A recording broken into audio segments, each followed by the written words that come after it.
बहुत सावधान रहना चाहिए साधक को। ऐसी बातें देखो मत, ऐसी बातें सुनो मत जिससे तुम्हारा हृदय उद्विग्न होकर प्रभु का चिंतन छोड़ दे। बंद करो अभी। अन्य लोगों के संग का त्याग कर दो, जो भगवत विमुख वार्ता करते हैं, संत निंदा करते हैं, दूसरों की निंदा करते हैं। कुछ हाथ नहीं लगता, ये लोग दुर्गति को प्राप्त होने वाले हैं। भक्तन निंदा अति बुरी भूल करे जिन कोय, किए सुकृत बहु जन्म के छिन में दारे खोए। पर निंदा के किए ते नहीं आवत नहीं कछुआत, मूर्ख पर्वत पाप को ले चल अपने साथ। तो अलम कश्यापि संगत्या, ऐसा संग मत करो जिनके पास बैठने से भक्त निंदा, जन निंदा, भगवत निंदा हो। ऐसे से दूर रहो, अलम बंद कर दो ऐसे लोगों का संग।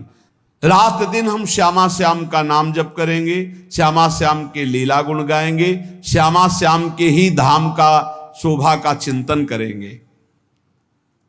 जब तुम अपना जीवन श्यामा श्याम के चरणों में न्यौछावर कर दोगे तो पूरा भार श्यामा श्याम ले लेंगे और तुम्हारे हृदय में मस्ती आ जाएगी।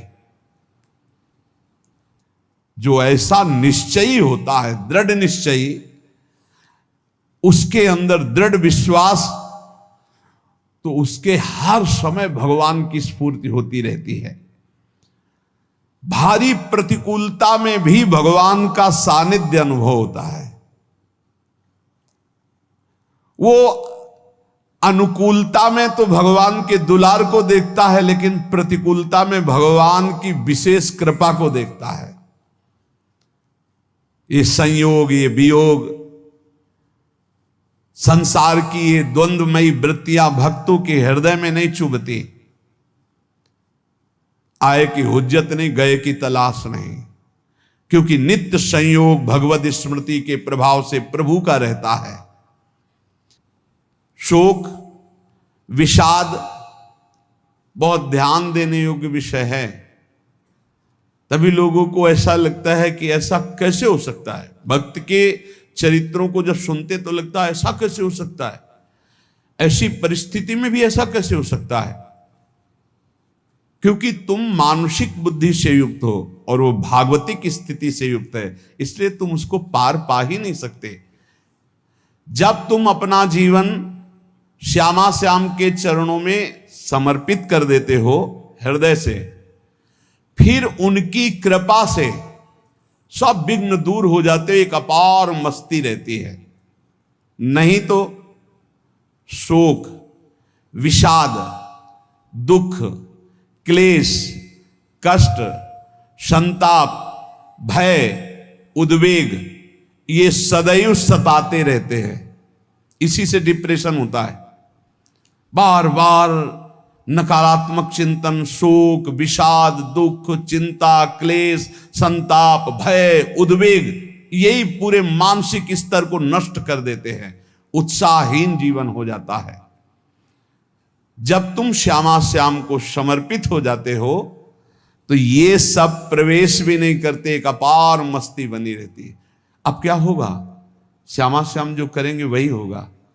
श्यामा श्याम पता नहीं कैसा करें, नहीं, वो सदैव मंगल भवन है, वो जो करते महामंगल होता है। यह निश्चय उपासक के हृदय में आ जाना चाहिए। इसलिए अपना सारा मन, सारी बुद्धि, सारा जीवन, प्रत्येक श्वास प्रभु को अर्पण कर दो, फिर देखो तुम निहाल हो जाओगे। दुख, शोक, विषाद, क्लेश, कष्ट, संताप, भय, उद्वेग, ये उसी को व्यापते हैं जिसने अपने जीवन को प्रभु के चरणों में अर्पित नहीं किया। इसलिए तुम अपना सारा मन, सारी बुद्धि, सारा जीवन, प्रत्येक श्वास केवल प्रभु को अर्पित कर दो, फिर देख लेना। श्वास कैसे अर्पित की जाती? राधा राधा राधा। बुद्धि कैसे अर्पित की जाती? एकमात्र निश्चय कि भगवत सुख ही सुख है, ये जागतिक सुख सुख नहीं, ये दुख है, ये ऐसा दलदल है जिससे आज तक कोई नहीं निकल पाया। सारा मन, हम मन से केवल प्रभु का मनन करें। बार बार मन को संसार से हटा के नाम में, रूप में, लीला में, धाम में लगाएं। बहुत प्रसन्नता हो जाती है उस उपासक के हृदय में जो अपना मन बुद्धि प्रभु के चरणों में अर्पित कर देता है। भगवान ने तो इसको बहुत उत्तम स्थिति बताया है कि मेरे से कभी वो अलग हो ही नहीं सकता यदि मन बुद्धि अर्पित कर दिया। मयि एव मन आधत्स्व मयि बुद्धिम निवेशय, तो निवश्य मयि एव अत ऊर्ध्वम न संशया, बिल्कुल संशय नहीं, वो मेरे में ही निवास करेगा जिसने मन और बुद्धि अपनी मेरे में अर्पित कर दी। बहुत प्रसन्नता रहेगी उस उपासक के जीवन में जो अपने आप को मन बुद्धि सहित प्रभु के चरणों में समर्पित कर दिया है। भगवान का आश्रय लेने वाले की पहचान है हर परिस्थिति में प्रसन्न रहना। देखो आप भगवद आश्रित हो कि नहीं, देखो अनुकूल परिस्थिति में तो सब प्रसन्न रहना, लेकिन प्रतिकूल परिस्थिति में प्रसन्न रहना ये भगवान के भक्तों का लक्षण है। हर परिस्थिति में प्रसन्न रहना ये भगवान के भक्तों का लक्षण है। आनंदगन भगवान का आश्रय मिलते ही आनंद छा जाता है हृदय में। उनके पास आनंद का अभाव होता ही नहीं है। जैसे सूर्य का प्रकाश उदय होते ही सूर्य का प्रकाश संपूर्ण अंधकार को नष्ट कर देता है, ऐसे ही भगवान का संपूर्ण आश्रय लेते ही सब दुख चिंता शोक नष्ट हो जाते, आनंद ही आनंद। तुम भगवान के मंगलमय रूप को नहीं जानते हो, पर उनके मंगलमय भाव को विधान को मानना शुरू कर दो। जो भी होता है मंगलमय होता है। हमने जीवन में देखा है, अगर इधर कोई बहुत बड़ा सुख दिया तो देर नहीं लगेगी, 24 घंटे नहीं व्यतीत होंगे और ऐसे दुख दे देंगे, जिससे दोनों का समान भाव रख करके ना दुख में तुम भूलो प्रभु को, ना सुख में फूलो, सीधे भगवत मार्ग में चल। पूरे जीवन की बात देखा है। भगवान के मंगल विधान में सदा सर्वदा सुख ही सुख है, इस बात को मान के प्रसन्न हो जाओ।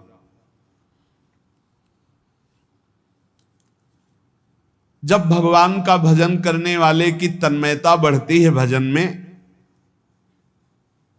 तो द्वेषी जन अपने आप तैयार हो जाते हैं। भक्त कभी किसी से द्वेष नहीं करता, अपने आप वो द्रोह करने लगते। तो नरसिंह मेहता जी से बहुत गांव के कई लोग थे जो जलते थे, ऐसे जलते थे कि अब क्या करें, कैसे मिटा दे नरसिंह मेहता जी को। अब उपाय तो मिल नहीं रहा था। तो एक दिन संतों की मंडली आई और उन्होंने कहा कि हम रास्ते में कोई चोर आदि धन ना ले ले, इसलिए यहां से किसी की हुंडी चलती है क्या द्वारिका में? पहले ऐसा था।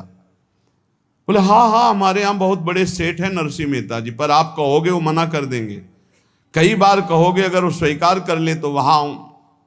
और उनका लक्ष्य था कि नरसिंह मेहता जी की तो खाने की भी सुविधा नहीं थी, हुंडी कहाँ की बात आई। उनका था कि जब वो ना कहेंगे तो संतजन नाराज हो जाएंगे, अगर हाँ कह दिया तो वहां हुंडी चुकेगी नहीं, तो संतजन अपने आप इनको शाप दे देंगे, अपराध बन जाएगा, ये नष्ट हो जाएंगे। संतों को भेजा नरसिंह मेहता जी ने, सबकी दंडवत की, चरण पखाड़े। तो उनका ये इतना रुपया है, द्वारिका में साधु सेवा हम करेंगे, वहां तुम्हारी हुंडी चलती है, तो आप अरे उनका आप कहाँ भूल रहे हो, यहाँ खाने की भी व्यवस्था। बोले हमें सब पहले से बता दिया गया कि आप मना करोगे, बार बार मना मत करो, हमें पता है। तो उन्होंने ठाकुर जी की तरफ देखा, बोले क्या लीला है प्रभु, संतों से हम क्या कहें, ये ले रुपए। उस समय स्वर्ण की मोहरें चलती थी, बेच के बाजार से खूब उन संतों को पवाया, उन्हीं संतों की सेवा की। और उनका अपने सेठ का नाम तो बताओ जहां हमें जाके हुंडी मिलेगी। सेठ सावल सा सेठ। संत जन गए वहां, पूछा कि नरसिंह मेहता जी का जिन सेठ से परिचय, उनका नाम सावल सा सेठ, उनकी गद्दी कहाँ है? तो जो कुछ भक्त थे वो द्वारिकाधीश की तरफ संकेत करते कि वही हैं। बोले नहीं वो सेठ है, उनकी गद्दी चलती थी पूरी बाजार में कहीं कोई। अब संत जन एकांत में होकर के बहुत विचलित हुए, क्या हमारे साथ धोखा हुआ? नरसिंह मेहता जैसा संत क्या धोखेबाज हो सकता है? देखो संशय तो बहुत विचित्र होता है, बड़े बड़ों को संशय हो जाता है। जब भगवती सती जी को संशय हो गया, राम जी को हे खग हे मृग हे मधुकर श्रेणी ऐसा पूछते हुए कि सच्चिदानंद कैसे हो सकते, तो किसी को हो सकता है, क्योंकि वो बुद्धि की अधिष्ठात्री देवी है। जो ही उनके मन में ऐसा आया कि क्या हमारे साथ धोखा हो रहा है, इतने में ही देखा जय हो सावल शाह सेठ की। वो कहा सावल शाह सेठ, तो देखा बढ़िया मुनीम जी उनके साथ, तो सेठ बस्ता लिए हुए मुनीम जी, सरकार इधर से चलो। तो उनका सावल शाह सेठ आपका नाम है? संतों ने कहा। बोले हाँ। बोले नरसिंह जी? हाँ। बोले आपकी हुंडी आ गई है। हुंडी एक कागज में लिखा कि ये हमारे सेठ जी को दे देना। वैसे लोग मुझे माखन चोर कहते, कोई कुछ कहता, लेकिन आपने सेठ बना दिया। जब आपने सेठ बना ही दिया तो आप कभी परवाह मत करना तुम। और ये सेवक आपकी सेवा में सदैव तत्पर है, भगवान ने ऐसा लिखा।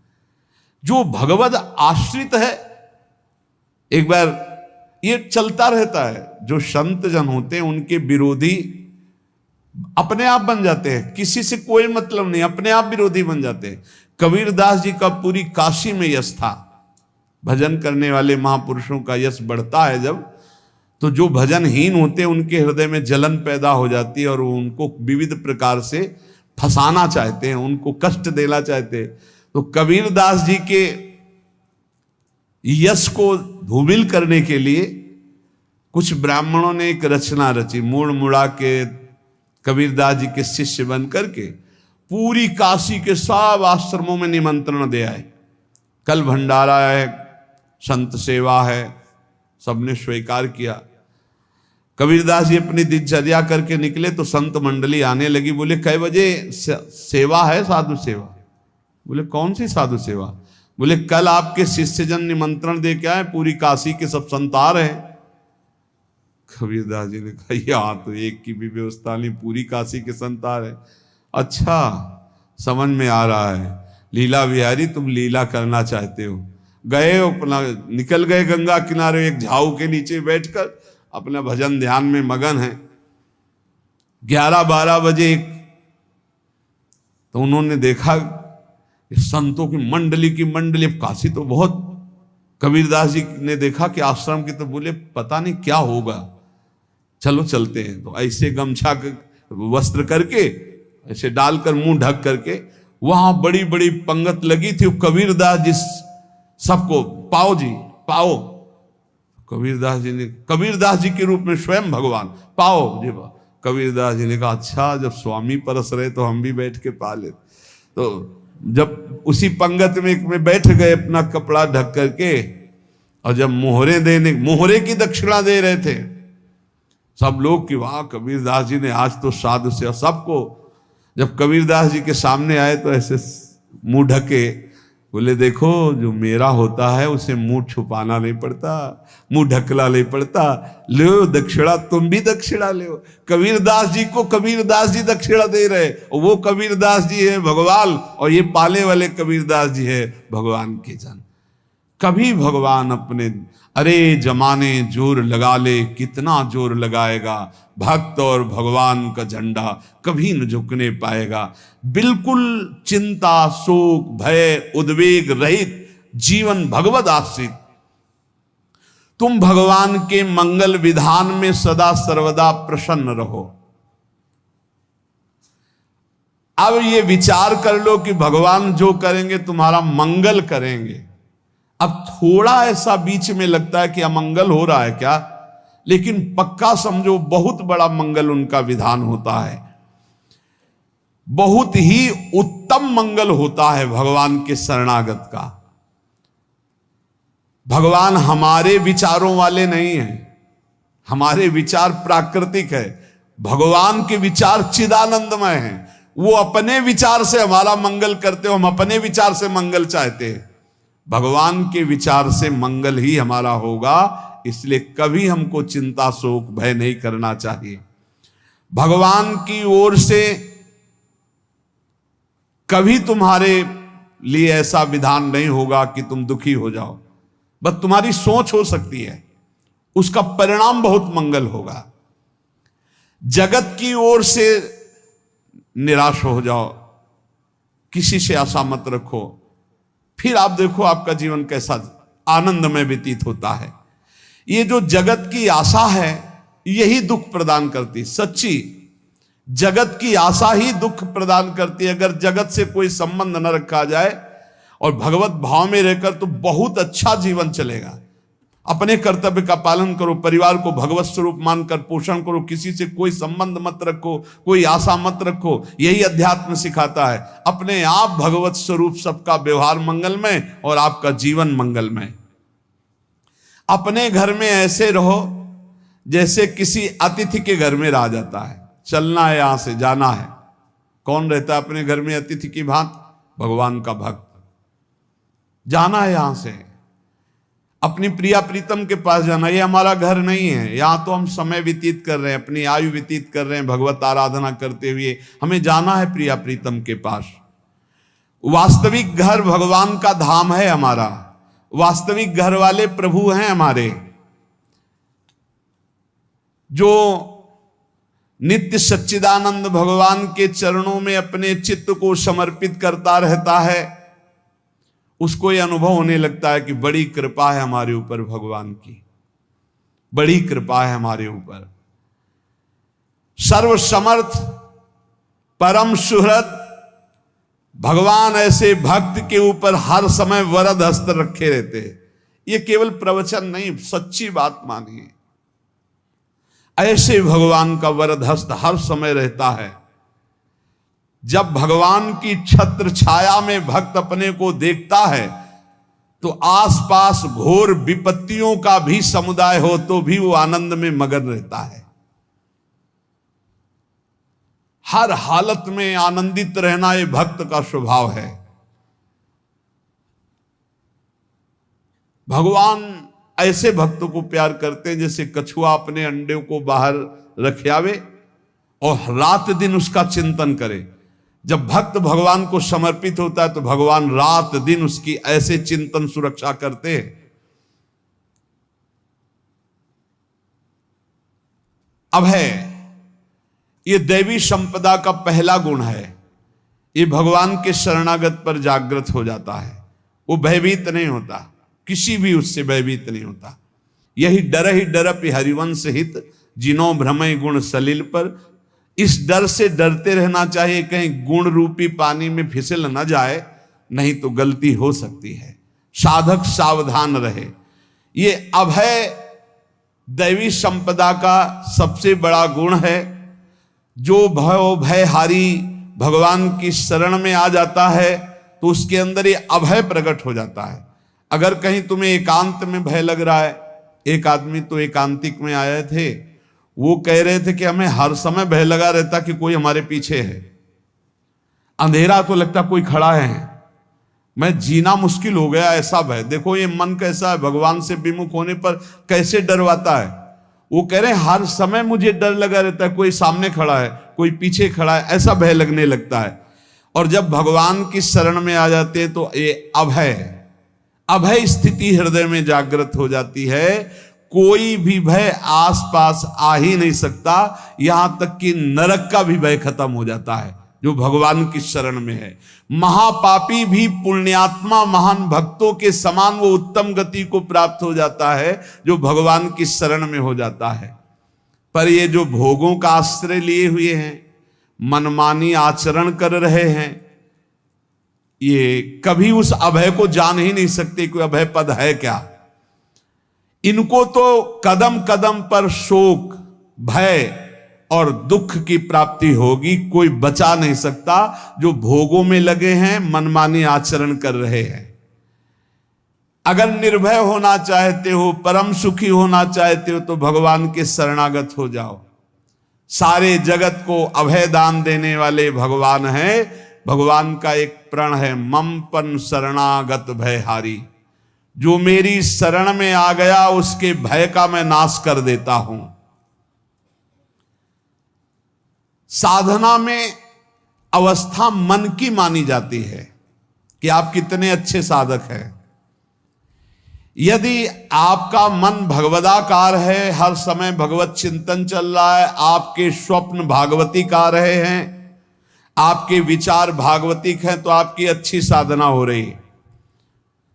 और यदि आपके स्वप्न गंदे आ रहे हैं, क्योंकि स्वप्न में मन का ही सारा खेल होता है, और आपकी चिंतन वृत्ति वासनात्मक चल रही, तो अभी साधना का प्रभाव मन पे नहीं पड़ा है। जिसका मन हर समय भगवत चिंतन करता रहता है, वो जीते जी जीवन मुक्त हो जाता अनुभव होता है। जैसे किसी ने कहा कि हमें कैसे पता चलेगा कि हमारा काम हो गया है, तो जैसे आप भोजन पा लेते हैं तो किसी दूसरे से गारंटी थोड़ी लेनी होती कि हम छक गए हैं क्या, आप जरा बताना हम छक गए हैं क्या। नहीं, अपने हृदय में आ जाता है कि अब मैं तृप्त हो गया। ऐसे ही अपने हृदय में आ जाता है कि मेरा काम हो गया, अब मेरा जन्म नहीं होगा। ये हृदय में आ जाता है, अपने आप अनुभव में आ जाता है। जब स्वरूप बोध होता है तो किसी और से सलाह थोड़ी लेनी होती है, वो अपने आप अनुभव में आ जाता है। हाँ, यदि गुरुदेव का वर्ण नहीं किया है तो फिर आपको किसी न किसी गुरु से प्रमाणित करवाना पड़ेगा। अगर गुरुदेव का वर्ण किया है तो वही मंत्र, वही नाम, वही गुरु शरणागति आपको अंदर से पुष्ट कर देगी कि आपका काम हो गया है। विषय चिंतन करता हुआ मन विषय आसक्ति को प्राप्त होता है। विषय आसक्ति को प्राप्त हुआ मन बार बार जन्म मरण और नरक को प्राप्त होता है। बस ये विषय चिंतन हटाना ही प्रमुख कर्तव्य साधना का है। बार बार मन को विषयों से हटा करके प्रभु के नाम में लगाओ, प्रभु के रूप में लगाओ, प्रभु की लीला में लगाओ। जहां भगवान प्रकट होते हैं वहां परमानंद की बाढ़ आती है। पर ये ध्यान रखें, गुलाब का फूल कांटों में खिलता है, उसकी सुगंध लेनी, फूल लेना है तो कांटों से बचाकर। ऐसे ही जब आप भगवत चिंतन के लिए चलेंगे तो आपका चिंतन चुराने के लिए माया विविध नाटक करेगी, कांटे फैलाएगी। कोई तुम्हारी निंदा करेगा, कोई अपमान करेगा, कोई उपहास करेगा, तुम्हारी अव्यवस्था हो सकती है, तुम्हारी परिस्थिति बहुत भयावह हो सकती है। इन परिस्थितियों में भी भगवत चिंतन का तार ना टूटने पावे तो आगे गुलाब का फूल है। जैसे कांटे से बचाकर गुलाब का फूल लेते हैं और भगवद अर्पित करके सौरभ का सुख लेते हैं, ऐसे ही भगवान के प्रेमानंद का अनुभव करने के लिए संसार के कांटों से बचना होगा। और खिलेगा यही फूल संसार में ही, मनुष्य देह में, और योनियों में नहीं। भगवत प्राप्ति स्वर्ग में नहीं होगी, इसी मृत्यु लोक में होगी। पहले मन नहीं लगता भगवत चिंतन में, भगवत चिंतन जबरदस्ती करना पड़ता है। भगवत चिंतन जे ही प्रारंभ करोगे ते ही बहुत बाढ़ आ जाएगी पाप चिंतन की। ध्यान दीजिए, बहुत लोग प्रश्न करते रहते हैं कि हम जब भजन में बैठते हैं तो बहुत गंदी बातें आती, मन बड़ा चंचल होता है, भाग जाता है। ऐसा प्रारंभ में जब कोई भगवत चिंतन प्रारंभ करता है तो उसका मन विषयों में भागता है, गंदी बातों में भागता है। अब लोग कहते पहले तो हमारा चिंतन बढ़िया होता था, अब चिंतन नहीं होता। तो कोई सिद्ध पुरुष थोड़ी हो गए, तुम्हें जबरदस्ती चिंतन करना होगा। जगत के प्राणी में जहां मन जाए तो इसमें भी भगवान, पदार्थ में मन जाए तो उसमें भी भगवान। जहां जहां मन जाए वहां वहां भगवान देखो, या मन को हटाकर नाम मंत्र में लगाओ। ऐसे भगवत स्मृति जागृत की जाती, बार बार प्रयास करना होता है। कई लोग ये प्रश्न करते हैं कि हमसे बड़े पाप हो गए तो क्या हमें भगवान की प्राप्ति हो जाएगी? तो यहां कह रहे हैं भगवान किसी के पूर्व जीवन को नहीं देखते हैं, वर्तमान के भजन को देखते हैं। पकड़ो इस बात को। अगर वर्तमान में आज आप सुधर गए हो, नाम जप कर रहे हो, तो आप भक्त हो। ये गीता जी में भगवान ने कहा, अपिचेत सुदुराचारो भजते माम अनन्य भाग साधुरेव समंतव्या सम्यक व्यवसिता। ऐसा बहुत दुराचारी पहले रहा है, बाद में उसके मन में आ गया कि भगवान के सिवा हमारा कोई कल्याण करने वाला नहीं, हमारा कोई नहीं। तो भगवान कहते हैं मैं उसे साधु ही मानता हूं, उसे साधु बना देता हूं। भगवान किसी के पूर्व जीवन को नहीं देखते। बहुत बढ़िया बात है। कल तक हम क्या करते रहे भगवान नहीं देखते, आज क्या कर रहे हो ये देखते हैं। यदि आज आप भजन में लग गए हो, अच्छे आचरण कर रहे हो, तो आपको भगवत प्राप्ति हो जाएगी। भगवान ये नहीं देखते कि पूर्व में पुण्यात्मा रहा है कि पापात्मा रहा है। भगवान वर्तमान में देखते कि मेरा भजन कर रहा है, बस इसी से कल्याण कर देते हैं। पकड़ो इस बात को, तो कभी प्रश्न नहीं उठेगा कि क्या हमको भी भगवत प्राप्ति हो सकती है क्या। हमारा मन यदि श्री भगवान को चाहने लगे तो श्री भगवान हमारे मन में ही आकर बस जाएंगे। भगवान की रूप माधुरी में मन डूबने लगेगा। यथार्थ सत्य, जो भगवान से थोड़ा भी प्यार करने लगे हैं उनके हृदय में भगवान की उनकी भावना के अनुसार झलक आने लगी है। हृदय में प्रभु के आते ही अनंत जन्मों के संस्कारों का नाश हो जाता है। इसलिए तुम अपने पहले वाले घृणित जीवन को याद भी मत करो और उसको सोचकर जरा निराश भी मत हो। अमावस्या में घोर अंधकार रहता है, पर प्रातः काल में अंधकार नष्ट हो जाता है। ऐसे ही नाम का उच्चारण करते ही तुम्हारे जितने पाप अंधकार हो सब नष्ट हो जाएंगे। तुम चाहो कि एक क्षण भी प्रभु को ना भूलो। अब वर्तमान में ऐसी स्थिति बनाओ। जो प्रभु को नहीं भूलने की चाह करता है कि मुझे ऐसी स्थिति प्राप्त हो कि मैं कभी प्रभु को ना भूलूं, तो सच्ची मानो और कोई बात भगवान सुने ना सुने, ये बात जल्दी सुन लेते हैं। भजन की मांग करो तो बहुत जल्दी भगवान पूर्ण करते हो। भजन जिसका चलने लगा तो फिर लोक लोकांतर के सारी रिद्धियां सिद्धियां सुख वैभव तो उसके चरणों में लौटते हैं। जब हम प्रभु से प्रभु का स्मरण न मांगकर भोग मांगते हैं तभी हमारा भजन रुक जाता है, भजन नहीं चल पाता। यदि हम प्रभु से केवल भजन मांगे तो विश्वास करो ब्याज में सब हो जाएगा। मूल भजन तो आपका बचेगा ही, ब्याज में लोक लोकांतर के भोग आपके चरणों में लुटते घूमेंगे। आप भजन करके तो देखो। अरे घिघियाने की जरूरत नहीं, किसी से मांगने की जरूरत नहीं, भजन करके देखो सब ठीक हो जाएगा, सब अपने आप बन जाएगा।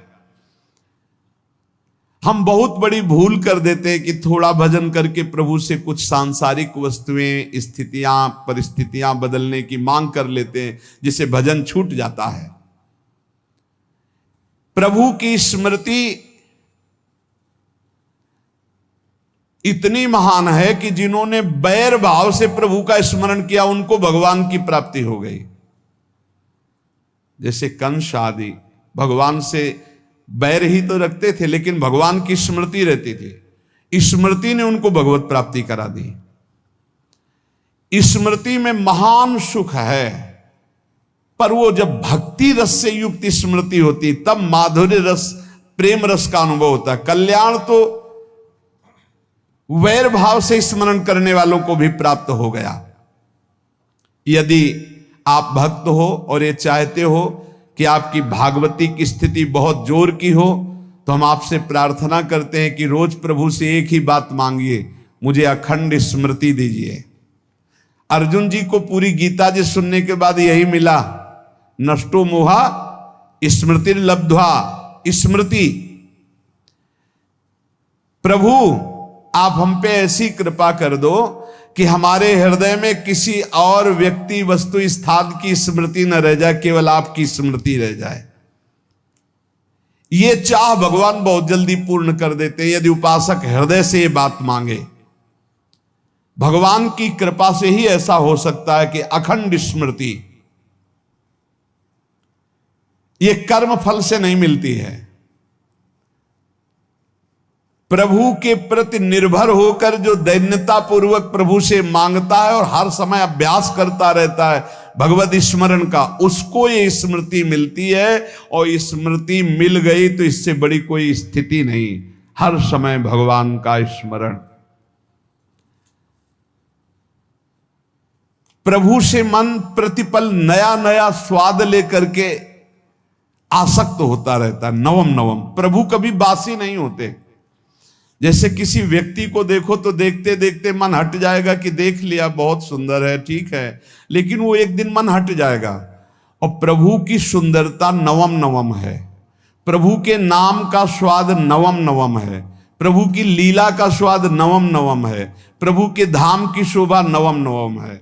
जैसे आचार्य महाप्रभु हरिवंश चंद्र जी कहते, नयो नेह नवरंग नयो रस नवल श्याम वृषभानु किशोरी, नौ पीतांबर नवल चूनरी, नई नई बूंदन भींजत गोरी, नौ वृंदावन हरित मनोहर, नौ चातक बोलत मोर मोरी, नौ मुरली जो मल्हार नई गति, सब कुछ नया। तो नवम नवम प्रभु, प्रतिपल नवम नवम प्रभु का रूप, प्रियाजू का नवम नवम, अबहीं और अबहीं और अबहीं और है। तो कहते हैं जब मन निरंतर स्मृति में डूबता है, तो जब प्रभु की रूप माधुरी प्रकाशित होती तो ऐसी नवम नवम कि कभी ये नहीं होता कि रूप बासी हो गया। ये वही रूप है जो हमने अभी देखा था, नवम नवम। इसलिए आनंद की उफान आती रहती है उपासक के हृदय में।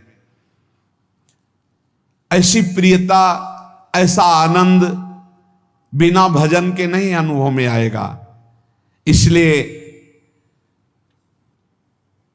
तुम विश्वास करो, तुम्हें बहुत सुंदर सुख मिलने वाला है, आगे अपार सुख मिलने वाला है। ये थोड़ा दुख का समय काट लो, जब तक जीवन है ये दुख सुख की लहर आती रहेगी, आप इसको सह जाओ, आगे बहुत आनंद है। विश्वास मान लीजिए, बहुत आनंद है।